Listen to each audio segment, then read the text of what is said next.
പനക്കരച്ചനോട് ചോദിക്കാം എന്ന ഈ പരിപാടിയിലേക്ക് എല്ലാ മാന്യ പ്രേക്ഷകർക്കും സ്വാഗതം.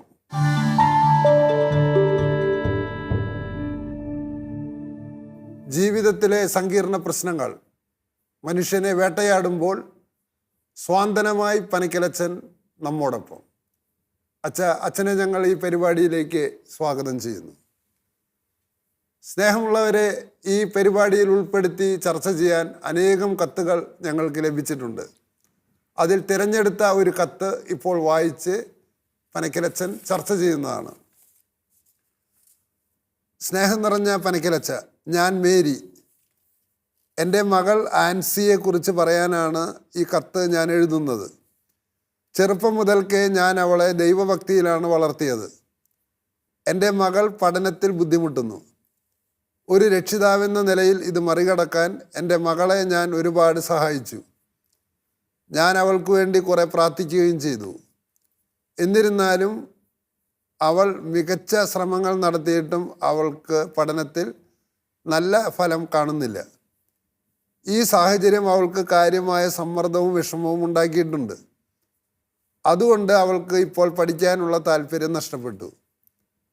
മകൾ ഫലപ്രദമായി പഠിക്കുന്നതിനാവശ്യമായ പ്രോത്സാഹനം നൽകുന്നതിന് എന്തെങ്കിലും ഉപദേശം അച്ഛന് നൽകാൻ കഴിയുമെങ്കിൽ അത് ഞങ്ങൾക്ക് ഏറെ ഉപകാരപ്രദമാകും. ഒരു കുടുംബം എന്ന നിലയിൽ അവളെ പിന്തുണയ്ക്കാനും വീട്ടിൽ പഠിക്കാനും അനുകൂലമായ അന്തരീക്ഷം സൃഷ്ടിക്കാനും ഞങ്ങളേറെ ശ്രമം നടത്തും. അതോടൊപ്പം എന്നും ഞങ്ങൾ പ്രാർത്ഥിക്കുന്നുണ്ട്.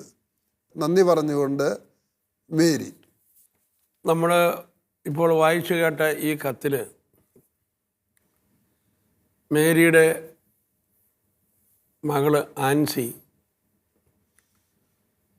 മേരിയുടെ ആ സങ്കല്പങ്ങൾക്കനുസരിച്ച് ആയിത്തീരാൻ സാധിക്കാത്ത ഒരു അവസ്ഥയിൽ മേരിക്കുണ്ടായിരിക്കുന്ന ഒരു ആശങ്കകളും ആകുലതകളും ഒക്കെയാണ് ഈ കത്തിൻ്റെ അകത്ത് നമ്മൾ മനസ്സിലാക്കിയെടുക്കുന്നത്.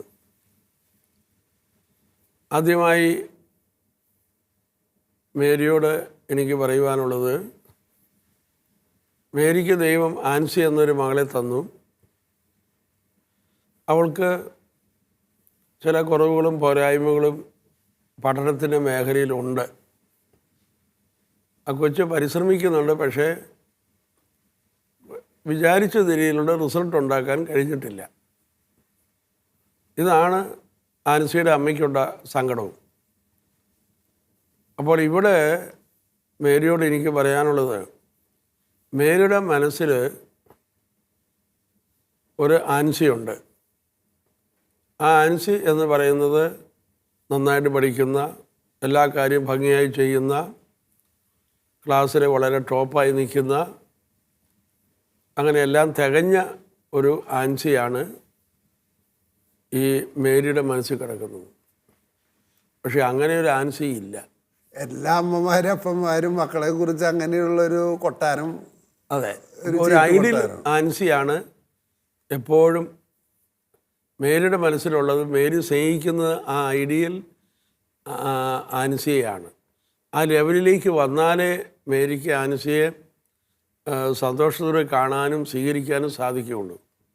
എന്നാൽ അങ്ങനെ ഒരു ആൻസി അല്ല ഈ മേരിയുടെ മുമ്പിലുള്ള യഥാർത്ഥ ആൻസി. ഈ കുറവുകളുള്ള ആൻസിയാണ്. ആ കുറവുള്ള ആൻസിയെ മേരിക്ക് ഇതുവരെ അക്സെപ്റ്റ് ചെയ്യാൻ സാധിച്ചിട്ടില്ല. മേരി താൻ തൻ്റെ മനസ്സിൽ കൊണ്ടുവന്നിരിക്കുന്ന ഇങ്ങനെയുള്ള കാര്യങ്ങളൊക്കെ പൂർത്തിയാക്കിയിട്ടുന്ന, നന്നായിട്ട് പഠിക്കുന്ന അങ്ങനെ ആൻസിയെ വരുമ്പോഴാണ് മേരിക്ക് സ്നേഹിക്കാൻ സാധിക്കുക. ഇപ്പോൾ ഈ ആൻസിയുടെ മുമ്പിൽ മേരി എപ്പോഴും പരാതിക്കാരിയും, വഴക്കൊന്നും ചിലപ്പോൾ പറഞ്ഞില്ലായിരിക്കാം, എങ്കിൽ പോലും ഉള്ളിൻ്റെ ഉള്ളിൽ ഒരു അകൽച്ചയുണ്ട്, ഒരു ദുഃഖിതയാണ്. അപ്പോൾ ഈ ആൻസിക്ക് എന്താണ് യഥാർത്ഥത്തിൽ അനുഭവപ്പെടുക? അമ്മയുടെ സ്റ്റാൻഡേർഡ് അനുസരിച്ച് എനിക്ക് ഒരിക്കലും വരാൻ പറ്റിയില്ല. അത് അച്ഛാ ഒരു കാര്യമുണ്ട്, പിള്ളേർ വീട്ടിൽ വരുമ്പോഴേ നമ്മൾ പുറത്തേക്ക് പറഞ്ഞില്ലെങ്കിൽ പോലും നമ്മുടെ മുഖഭാവം കണ്ടാൽ അവർക്ക് അറിയാം കുട്ടികൾക്ക്. അപ്പോൾ അമ്മയുടെ പ്രതീക്ഷയ്ക്കൊത്ത് എനിക്ക് ആകാൻ പറ്റിയത് ഞാൻ ഇതാണ്. പക്ഷേ ഈ എന്നെ അമ്മയ്ക്ക് ഇഷ്ടമല്ല. അമ്മയ്ക്ക് ഇഷ്ടമുള്ളത് അമ്മയുടെ മനസ്സിൽ കിടക്കുന്ന ഐഡിയൽ ആൻസിയാണ്. അതുകൊണ്ട് എനിക്ക് ഈ അമ്മയെ സന്തോഷിപ്പിക്കാനോ എനിക്ക് ഒരിക്കലും സാധിക്കുകയില്ല. കാരണം അമ്മയുടെ സന്തോഷം ഞാൻ ആ ഐഡിയൽ ആൻസിയായി തീർന്നാൽ മാത്രമാണ്, ആ ലെവലിലേക്ക് വന്നാൽ മാത്രമേ അമ്മയ്ക്ക് എന്നെ സ്നേഹിക്കാൻ സാധിക്കൂ. പക്ഷേ എനിക്കൊരിക്കലും അത് അവിടെ എത്താൻ പറ്റുന്നില്ല. അതുകൊണ്ട് ഈ ഒരു അവസ്ഥയിൽ ആൻസിയുടെ ഉള്ളിൽ കിടക്കുന്നത് എൻ്റെ അമ്മയുടെ മുമ്പിൽ എനിക്ക് യാതൊരു വിലയുമില്ല എന്ന് വെച്ചാൽ ഒരു നെഗറ്റീവ് സെൽഫ് എസ്റ്റീം. അതായത് നിഷേധാത്മകമായിട്ടുള്ള ആത്മാഭിമാനം നഷ്ടപ്പെട്ട് പോകണം. അപ്പോൾ എനിക്ക് വിലയില്ല എന്നുള്ള ഒരവസ്ഥ ഈ മേരിയുടെ ഉള്ളിലുണ്ടായാൽ, വിലയില്ലാത്ത എന്നൊരു ചിന്ത ആൻസിയുടെ ഉള്ളിൽ ഉണ്ടാകും തോറും അവളിലുണ്ടാകുന്നത് നെഗറ്റീവ്, ജീവിക്കണ്ട എന്ന ചിന്ത. ഇനി പഠിച്ചിട്ട് കാര്യമില്ല, ജീവിച്ചിട്ട് കാര്യമില്ല, എന്നെ ആർക്കും വേണ്ട, എന്നെ കൊണ്ടൊന്നിനും കൊള്ളില്ല, എന്നെ എൻ്റെ ഈ ഭൂമിയിൽ എന്നെ ഒന്ന് വിലമതിക്കാനും അംഗീകരിക്കാനുമുള്ള ഏറ്റവും പ്രധാനപ്പെട്ട ദൈവം നിശ്ചയിച്ച ആൾ എൻ്റെ അമ്മയാണ്. പക്ഷേ ആ അമ്മയ്ക്ക് പോലും എന്നെ അംഗീകരിക്കാൻ പറ്റുന്നില്ലെങ്കിൽ വേറെ ആരാണ് എന്നെ അംഗീകരിക്കുക? അപ്പോൾ അങ്ങനെ അവളൊരു വല്ലാത്ത ലോൺലെസ്സിലേക്കും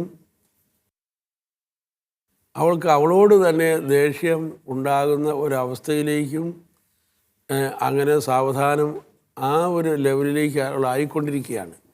പക്ഷേ അമ്മ ഒരേ ഒരു കാര്യത്തിൽ മാത്രമാണ് ശ്രദ്ധിക്കുന്നത്, പഠനം എന്നുള്ളത്. പക്ഷേ ഈ ആൻസി എന്ന പെൺകുട്ടിയുടെ വ്യക്തിത്വത്തിലും ഒക്കെ വന്നുകൊണ്ടിരിക്കുന്ന വളരെ ഗുരുതരമായ മുറിവുകളും അതുവഴി അവളിൽ സംഭവിക്കുന്ന തകർച്ചകളും ഒരുപക്ഷെ അമ്മച്ചി തിരിച്ചറിയുന്നില്ല. അതുകൊണ്ട് ഏറ്റവും പ്രധാനപ്പെട്ട കാര്യം ഈ ആൻസി ഉണ്ടായിട്ട് വേണ്ടേ ബാക്കി കാര്യങ്ങളൊക്കെ ചെയ്യാനായിട്ട്. അതായത് പുറത്തെ പരീക്ഷയിൽ തോൽക്കുന്നതിനെക്കാട്ടിലും അപകടമാണ് അകത്തെ പരീക്ഷയിൽ തോൽക്കുന്നത്. അതെ, അപ്പോൾ അമ്മ പുറത്തെ പരീക്ഷയിൽ തോൽക്കണതാ കാണുന്നത്. പക്ഷെ അമ്മ ശ്രദ്ധിക്കേണ്ടത് അകത്തെ പരീക്ഷയിൽ തോൽക്കണ കാര്യമാണ്. അപ്പോൾ ഒരു വ്യക്തി എന്ന നിലയിൽ ആൻസിക്ക് പിടിച്ചു നിൽക്കാൻ പറ്റാത്ത ഒരു സ്ഥിതിയിലേക്ക് ആൻസി നീങ്ങിക്കൊണ്ടിരിക്കുന്നു എന്നുള്ളത് അമ്മച്ചി കാണേണ്ടതാണ്. അപ്പോൾ ഈ ആൻസിയുടെ ഒരു മാനസികാവസ്ഥ നമ്മളൊന്ന് സങ്കല്പിച്ചാൽ, വീട്ടിൽ ചെല്ലുമ്പോൾ പോരാ, നീ മുഴുവൻ ആ സ്റ്റാൻഡേർഡിലേക്ക് വരുന്നില്ല എന്നുള്ള കുറ്റപ്പെടുത്തലുകൾ. സ്കൂളിൽ ചെന്നാലോ അധ്യാപകരുടെ മുമ്പിലും ഇവൾ പഠിക്കുന്നില്ല എന്നുള്ള ചിന്ത. കൂട്ടുകാരുടെ മുമ്പിലോ ഇവൾ ഏറ്റവും മോശക്കാരിയായി കൂട്ടി. അങ്ങനെ ഈ ആൻസിക്ക് വളരാനുള്ള എല്ലാ സാഹചര്യങ്ങളും എതിരായിട്ട് നിൽക്കുകയാണ്. ഈ എല്ലാ ക്വാർട്ടറിൽ കഴിയുമ്പോഴും അമ്മ സ്കൂളിലേക്ക് ചെല്ലും ടീച്ചറുടെ അടുത്തേക്ക്. അപ്പോൾ ടീച്ചർ അമ്മേരെ മുമ്പിൽ വെച്ചിട്ട് ഈ കുട്ടിയുടെ കുറ്റങ്ങൾ മുഴുവൻ പറയും. അപ്പം അമ്മ സാരില്ല മോളെ എന്ന് പറയുന്നില്ലെങ്കിൽ, നീ പേടിക്കണ്ട മോളെ, ദൈവം നിന്നെ സഹായിക്കും എന്ന് അമ്മ പറഞ്ഞില്ലെങ്കിൽ പെട്ടുപോയി. തീർച്ചയായിട്ടും അതാണ് കുട്ടികൾക്ക് കുറേ പറ്റുന്ന അപകടം എന്നാണ് ഞാൻ മനസ്സിലാക്കിയിട്ടുള്ളത്. അപ്പോൾ നമ്മളൊരു വഞ്ചി അക്കരയ്ക്ക് നമുക്ക് കൊണ്ടുപോകണം എന്നുള്ളത് നമ്മുടെ ലക്ഷ്യം. അത് ഇച്ചിരി സാവധാനമേ ആ വഞ്ചി നീങ്ങുന്നുള്ളൂ. എങ്കിലും വഞ്ചി മുങ്ങിപ്പോകാതിരുന്നാൽ നമുക്ക് എത്താൻ പറ്റും, എപ്പോഴെങ്കിലും എത്തിക്കാൻ പറ്റുള്ളൂ. അപ്പോൾ ഏറ്റവും പ്രധാനപ്പെട്ടത് ഈ ആൻസിയുടെ വ്യക്തിത്വത്തെ സംരക്ഷിക്കുക എന്ന കാര്യത്തിൽ അമ്മയ്ക്ക് എന്ത് ചെയ്യാൻ കഴിയും എന്നാണ് അമ്മച്ചി പ്രത്യേകമായിട്ട് ഒന്ന് ശ്രദ്ധിക്കേണ്ടത്.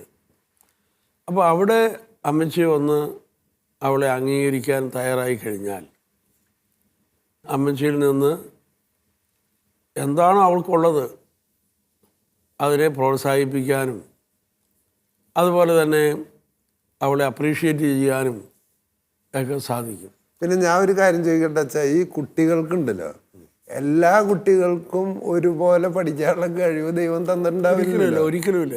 അതിലെ വ്യത്യാസം ഉണ്ടാവും അവർക്ക്.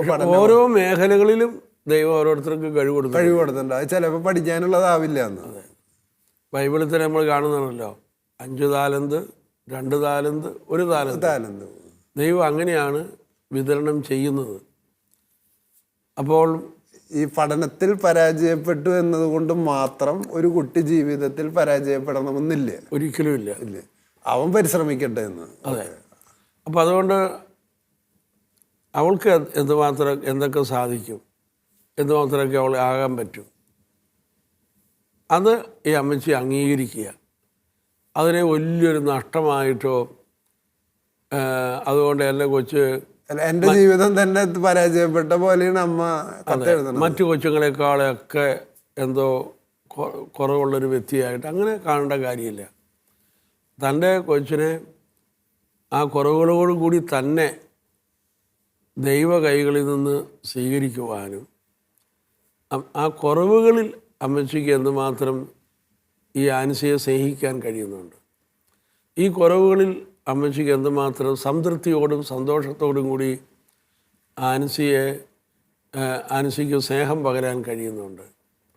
ആ ഒരു വാത്സല്യം ഈ കുട്ടിക്ക് കൊടുക്കുക. രണ്ടാമതായിട്ട് എനിക്ക് പറയുവാനുള്ളത്, ഈ ആൻസിയുടെ മാനസികാവസ്ഥ മനസ്സിലാക്കണം. അധ്യാപകരുടെ മുമ്പിൽ ആൻസിക്ക് ഒരു സ്ഥാനവും ഇല്ല.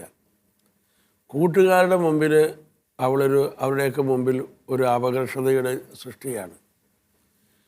അപ്പോൾ അതുകൊണ്ട് സ്കൂളിൽ ആണല്ലോ കൂടുതൽ സമയം ചെലവഴിക്കുന്നത്.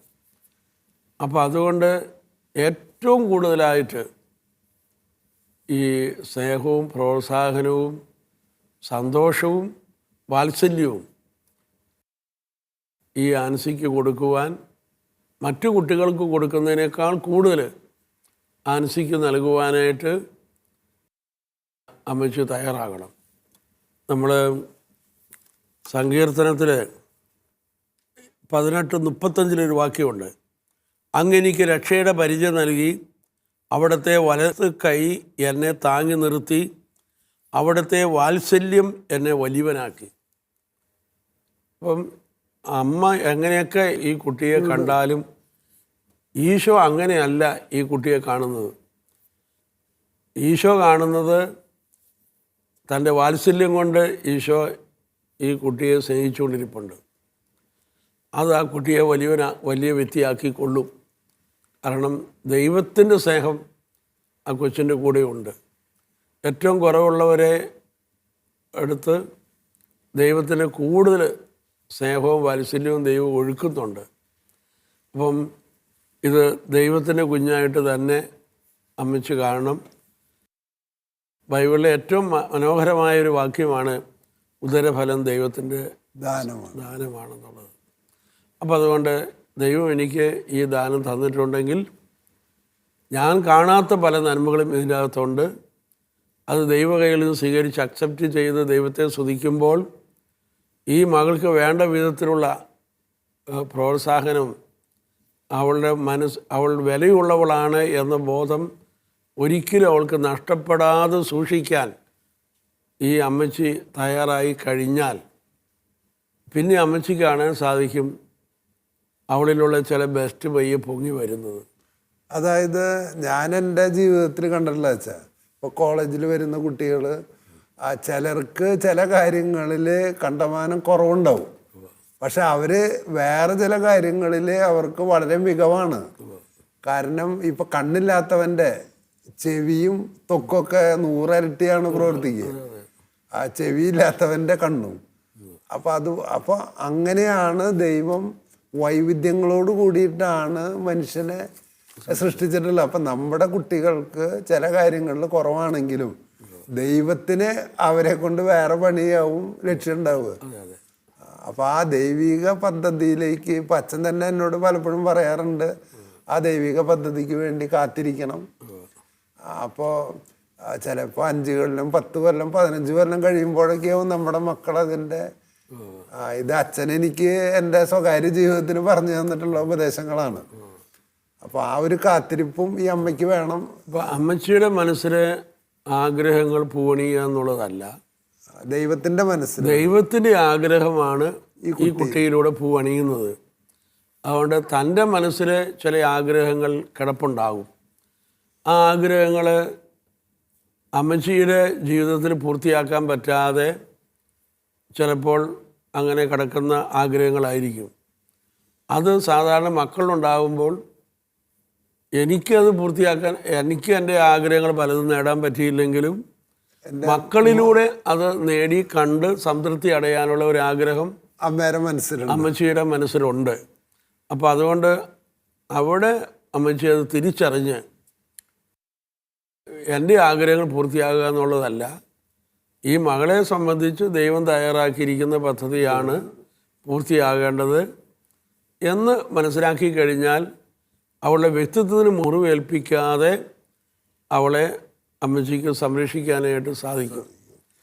പിന്നെ അമ്മച്ചി അവളെ ഒന്ന് ലിസൺ ചെയ്ത് കഴിഞ്ഞാൽ ഏത് കാര്യത്തിലാണ് അവൾക്ക് താല്പര്യം, ഏത് കാര്യത്തിലാണ് ദൈവം അവൾക്ക് ചില കഴിവുകൾ കൊടുത്തിരിക്കുന്നത് എന്ന് ഒന്ന് മനസ്സിലാക്കി കഴിഞ്ഞാൽ പിന്നെ അത് പ്രോത്സാഹിപ്പിക്കാനായിട്ട് ശ്രമിക്കുക. മറ്റു കുട്ടികളെപ്പോലെ ഒരു കുട്ടിയാക്കുക. അങ്ങനെ നമ്മൾ ശ്രമിച്ചാൽ അവരുടെ വളർച്ച മുരടിക്കുകയുള്ളൂ. ഈ കുട്ടിയെ ഒരു വ്യത്യസ്ത കുട്ടിയായി തന്നെ കാണുക. അതുകൊണ്ട് ഈ കുട്ടിയെ മറ്റൊരു കുട്ടിയുമായി അമ്മച്ചിയുടെ മനസ്സിൽ താരതമ്യപ്പെടുത്താൻ പാടില്ല. ഇതൊരു സ്പെഷ്യലാണ്. അങ്ങനെ മനസ്സിലാക്കാനായിട്ട് സാധിക്കുക. സ്നേഹമുള്ളവരെ, യുവ അമ്മമാരുടെ പ്രധാനപ്പെട്ട പ്രശ്നം മക്കളുടെ പഠനമാണ്. ഇവിടെ മേരി എന്ന അമ്മ തൻ്റെ ആൻസി എന്ന മകളുടെ പ്രശ്നവുമായിട്ട് പനക്കലച്ചനെ സമീപിച്ചിരിക്കുന്നത് ഇതേ പ്രശ്നത്തിനാണ്. എൻ്റെ മകൾ പരീക്ഷയിൽ എത്ര മികച്ച ശ്രമം നടത്തിയിട്ടും അവൾക്ക് ഉന്നത വിജയം നേടാൻ കഴിയുന്നില്ല, അതുമൂലം അവൾ അസ്വസ്ഥയാണെന്ന് അമ്മ കണ്ടെത്തിയിരിക്കുന്നു. അതിനുള്ളൊരു ഉപദേശമാണ് അച്ഛനോട് ചോദിക്കുന്നത്. അച്ഛൻ ഇക്കാര്യത്തിൽ പറയുന്നത്, അവളെ എങ്ങനെ അവളുടെ ബാഹ്യമായിട്ടുള്ള പരീക്ഷയിൽ അവൾ തോൽക്കുമ്പോൾ അവളുടെ ആന്തരിക വ്യക്തിത്വത്തിന് മുറിവുകൾ ഏൽക്കുന്നത് എന്താണെന്ന് അമ്മ മനസ്സിലാക്കണമെന്നാണ്. ഒന്നാമതായിട്ട് അവൾ കൂട്ടുകാരുടെ മുമ്പിലും അധ്യാപകരുടെ മുമ്പിലും സമൂഹത്തിൻ്റെ മുമ്പിലൊക്കെ വിലയില്ലാത്തവളായിട്ട് അവൾ അമ്മയുടെ മുമ്പിൽ വരുമ്പോൾ അമ്മ അവളെ വിലയുള്ളവളായിട്ട് കാണണം. അങ്ങനെ വിലയുള്ളവളായിട്ട് കാണണമെങ്കിൽ അമ്മയ്ക്ക് മനസ്സിന് വരുത്തേണ്ട ചില മാറ്റങ്ങളാണ് അച്ഛൻ നിർദ്ദേശിക്കുന്നത്. അച്ഛൻ പറയുന്നത് ഇതാണ്: ഒന്ന്, എല്ലാ കുട്ടികൾക്കും ഒരേ കഴിവുള്ളവരാകണമെന്നില്ല. അവർ വളരെ യുണീക്കാണ്. അവൾക്കൊരു പക്ഷേ പഠിക്കാനുള്ള കഴിവിന് പകരം മറ്റു ചില കഴിവുകൾ ദൈവം തന്നിട്ടുണ്ടാകും. അപ്പോൾ ആ കഴിവ് കാണണമെന്നുണ്ടെങ്കിൽ അതെന്താണെന്ന് കണ്ടെത്തി അമ്മയ്ക്ക് പ്രോത്സാഹിപ്പിക്കണമെങ്കിൽ അമ്മ ആദ്യം എന്ത് ചെയ്യണം? ഒന്ന്, മറ്റുള്ളവരുടെ പഠനവുമായിട്ട് താരതമ്യം ചെയ്യരുത്. രണ്ട്, അമ്മയുടെ മനസ്സിൽ അവളെക്കുറിച്ചുള്ള പ്രതീക്ഷകളുണ്ട്.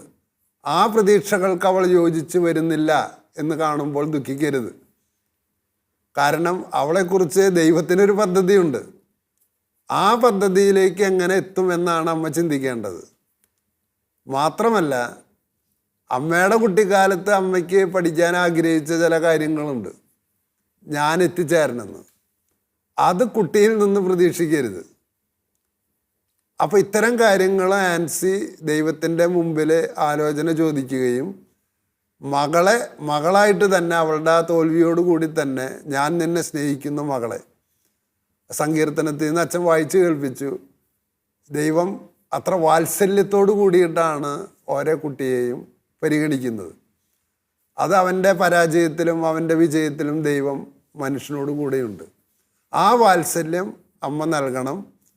ഈ കുട്ടിയെ ഒരു സ്പെഷ്യൽ കുട്ടിയായിട്ട് കണക്കാക്കണം. അല്ലാണ്ട് മറ്റു കുട്ടികളെ പോലെ പഠിക്കുന്നതോ എൻ്റെ ആഗ്രഹം പൂർത്തിയാക്കുന്നതോ എൻ്റെ ലക്ഷ്യത്തിലേക്ക് എത്തുന്നതോ അല്ല, ദൈവത്തിൻ്റെ പദ്ധതിയിലേക്ക് ചേർക്കുക. ആ ഒരു മനോഭാവം അമ്മയിൽ വരുമ്പോൾ തന്നെ ആൻസിയെ കൂടുതൽ കേൾക്കാനും അവളുമായിട്ട് സംസാരിക്കാനും അമ്മയ്ക്ക് കഴിയും. അപ്പോൾ അവളുടെ വ്യത്യസ്തങ്ങളായ കഴിവുകൾ അമ്മയ്ക്ക് തിരിച്ചറിയാൻ പറ്റും. ആ കാര്യത്തിൽ അവളെ പ്രോത്സാഹിപ്പിക്കുമ്പോൾ അവൾ വിജയത്തിലേക്ക് വരും എന്നാണ്. അത് പ്രതീക്ഷയോടെ കാത്തിരിക്കാനാണ് അച്ഛൻ മേരിയോട് പറയുന്നത്. അച്ഛ, ബൈബിളിൽ നമ്മൾ വായിക്കുന്ന ഒരു കാര്യമാണ്, ബലഹീനതയിലാണ് ദൈവത്തിൻ്റെ ശക്തി പ്രകടമാകുന്നത്. അതുകൊണ്ട് അമ്മച്ചി മനസ്സിലാക്കണം, അവളുടെ ആ കുറവിലാണ് ദൈവത്തിൻ്റെ സാന്നിധ്യവും ദൈവത്തിൻ്റെ ശക്തിയും പ്രകടമാകുന്നത്. ഈ ഒരു കാര്യം മനസ്സിലാക്കി കഴിഞ്ഞാൽ ആ അമ്മച്ചിക്ക് ആ കുറവുകളിൽ അവളോട് ചേർന്ന് നിൽക്കുന്ന ദൈവത്തിൻ്റെ പരിശുദ്ധ സാന്നിധ്യം തിരിച്ചറിഞ്ഞുകൊണ്ട് അമ്മച്ചിക്ക് ദൈവത്തെ സ്തുതിക്കുവാനും അമ്മച്ചിയുടെ അവൾക്ക് വേണ്ടിയുള്ള പ്രാർത്ഥന തന്നെ ചിലപ്പോൾ അവൾക്ക് പറ്റാത്ത ഒരു കാര്യത്തെക്കുറിച്ചുള്ള ചില പ്രാർത്ഥനകളൊക്കെ വന്നിരിക്കുന്നത് കൊണ്ട് ആ പ്രാർത്ഥനകളിലും ചിലപ്പോൾ മാറ്റം വരുത്താനായിട്ട് സാധിക്കും. ആ കുറവിൽ നിലനിൽക്കുന്ന ദൈവത്തെ സ്തുതിച്ച് സ്തോത്രം ചെയ്ത് ദൈവം ചില അനുഗ്രഹങ്ങൾ അവൾക്ക് നിഷേധിക്കപ്പെട്ട ഒരു വ്യക്തിയായിട്ടാണ് എന്ന ഒരു ചിന്ത അവളുടെ ഉള്ളിലുണ്ടായാൽ അവളുടെ ദൈവവിശ്വാസത്തെ തന്നെ അത് അപകടത്തിൽപ്പെടുത്തും. അപ്പോൾ അതുകൊണ്ട് ഏറ്റവും അവളുടെ ജീവിതത്തിൽ മരണം വരെ നിൽക്കേണ്ടതായ ആ ദൈവവിശ്വാസം അതൊന്നും പരിക്കൽപ്പിക്കാൻ ഒരിക്കലും മേരിയുടെ ഭാഗത്തുനിന്ന് ഉണ്ടാകരുത് എന്നാണ് പറയുവാനുള്ളത്. നമുക്ക് പ്രാർത്ഥിക്കാൻ വെച്ച മേരിക്ക് വേണ്ടി. കാരണവനായ കർത്താവേ, സ്നേഹമുള്ള ഈശോയെ, പല കുറവുകളുടെയും പേരിൽ സമൂഹത്തിൽ അവഗണിക്കപ്പെടുന്ന നിരവധി കുട്ടികൾ ഇന്ന് ലോകത്തിലുണ്ട്. കർത്താവേ, അവർക്ക് നേരിടേണ്ടി വരുന്ന നിരവധി അവഗണനകൾ, അവരെ സംരക്ഷിക്കുവാൻ വേണ്ടി ദൈവം വിശ്വസിച്ചേൽപ്പിച്ച വ്യക്തികൾ അവർ വേണ്ട വിധത്തിൽ ദൈവത്തിൻ്റെ പദ്ധതി മനസ്സിലാക്കാൻ കഴിയാത്തത് കൊണ്ട് അവരുടെ ആഗ്രഹങ്ങളും മോഹങ്ങളും കുറവുള്ള വ്യക്തികളെ അടിച്ചേൽപ്പിക്കുന്ന വ്യക്തികളായി മാറി അങ്ങനെ ഒത്തിരി കുട്ടികളുടെ ആന്തരികമായ മേഖലയിൽ മുറിവ് സംഭവിച്ചുകൊണ്ടിരിക്കുകയാണ്. കർത്താവേ, ഞങ്ങളെ കേൾക്കുന്ന ഏതെങ്കിലും വ്യക്തികൾ സമാന വേദനയിലൂടെയും മുറിവിലൂടെയും കടന്നു പോകുന്നുണ്ടെങ്കിൽ അവരെ വളർത്തുന്ന വ്യക്തികൾ ഇത് മനസ്സിലാക്കി ദൈവത്തിൻ്റെ സൗഖ്യദായകമായ കരങ്ങൾ അവർക്ക് സ്പർശനമായി നൽകുവാൻ ഇവരെ സഹായിക്കണമേ എന്ന് പ്രാർത്ഥിക്കുന്നു. ഇത്തരം കുട്ടികളെ വളർത്തുവാനും കൈകാര്യം ചെയ്യുവാനും ദൈവം ഏൽപ്പിക്കുന്ന വ്യക്തികൾ എത്രയധികമായി ദൈവത്തിൻ്റെ കരങ്ങളിൽ വളരേണ്ടിയിരിക്കുന്നു. ആ വളർച്ച അവർക്ക് നൽകണമേ എന്ന് പ്രാർത്ഥിക്കുന്നു. യേശുവേ നന്ദി, യേശുവേ സ്തോത്രം, യേശുവേ നന്ദി, യേശുവേ സ്തോത്രം. പനക്കലച്ചനോട് ചോദിക്കാം എന്ന ഈ പരിപാടി ശ്രദ്ധിക്കുകയും ശ്രവിക്കുകയും ചെയ്ത എല്ലാ മാന്യ പ്രേക്ഷകർക്കും നന്ദി. നിങ്ങളുടെ ജീവിതത്തിലെ സങ്കീർണങ്ങളായ പ്രശ്നങ്ങൾ പനക്കലച്ചനുമായി ചർച്ച ചെയ്യാൻ ആഗ്രഹിക്കുന്നുവെങ്കിൽ നിങ്ങൾ ഞങ്ങളെ എഴുതി അറിയിക്കുക. ഉചിതമായ സമയത്ത് നിങ്ങളുടെ കത്ത് പനക്കലച്ചൻ ചർച്ച ചെയ്ത് നിർദ്ദേശങ്ങൾ നൽകുന്നതാണ്. അടുത്ത എപ്പിസോഡ് വരുന്നതുവരെ പ്രാർത്ഥനാപൂർവം നമുക്ക് കാത്തിരിക്കാം. Praise the Lord.